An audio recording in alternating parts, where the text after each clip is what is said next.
ઓમ નમઃ શિવાય। આજે મહાશિવરાત્રિ નિમિત્તે શિવના જે 9 રહસ્યો છે તેને આપ સમક્ષ રજૂ કરું છું।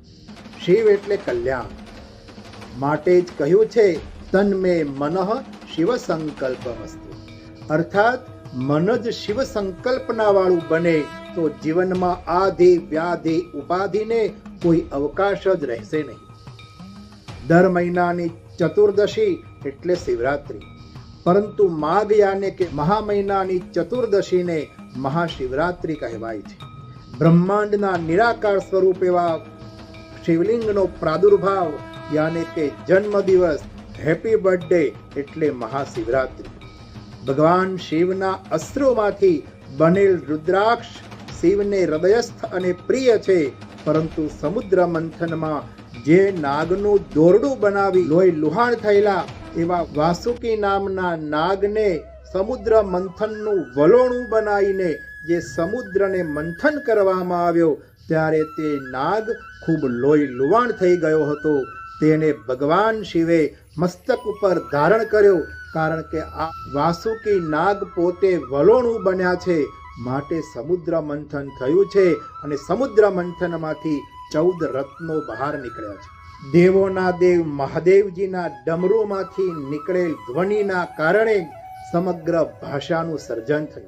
શિવજીએ સૌ પ્રથમવાર ડમરું વગાડ્યું, તેમાંથી સંગીતનો તો પ્રાદુર્ભાવ થયેલો જ છે, પરંતુ તેની સાથે તે ડમરૂમાંથી 14 શિવ સૂત્રો નીકળ્યા, જેમાંથી સ્વરો અને વ્યંજનોનો પ્રાદુર્ભાવ થયો, એટલે કે ભાષાનું મૂળ પણ ભગવાન શિવ છે।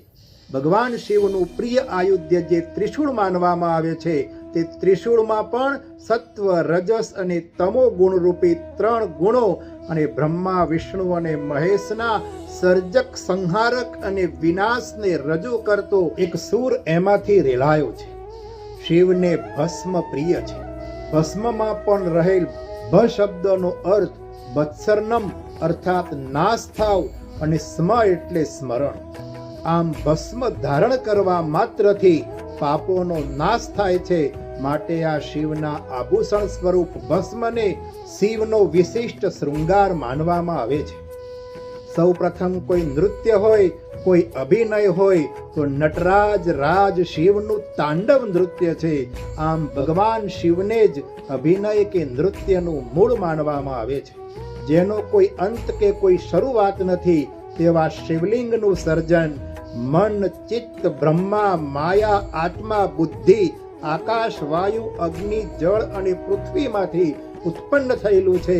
શિવલિંગના 3 ભાગ, ભૂમિગત ભાગ એટલે કે નીચેના ભાગમાં બ્રહ્મા બિરાજમાન છે, મધ્યમાં વિષ્ણુ બિરાજમાન છે અને ઉપરના શીર્ષ ભાગમાં ભગવાન શિવ સ્વયં બિરાજમાન છે, અને મધ્યમાં ઈડા, પિંગલા અને સુષુમ્ના નામની 3 નાડીઓના પ્રતીક સમાન હર વિકારો દૂર કરનાર એવું ત્રિપુંડ હોય છે। એ ત્રિપુંડ પણ મનુષ્યના રોગોને હરનારું, એ ત્રિપુંડના દર્શન માત્રથી ભયંકર રોગોમાંથી બચાવનારું એ ત્રિપુંડ ભગવાનનું આભૂષણ છે।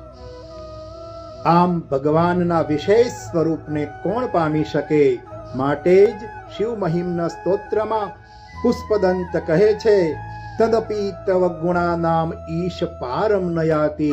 હે મહાદેવ, હે ભોળેનાથ, તમારા ગુણો એટલા છે કે તેનો ગણવાથી પાર જ ના આવે। એવા અનેક ગુણોના મૂળ સ્વરૂપ ભગવાન ભોળેનાથને આજે મહાશિવરાત્રિ નિમિત્તે આપણે સૌ પરમ વંદના સાથે એમના ભક્તિભાવમાં ઓતપ્રોત થઈએ। ઓમ નમઃ શિવાય।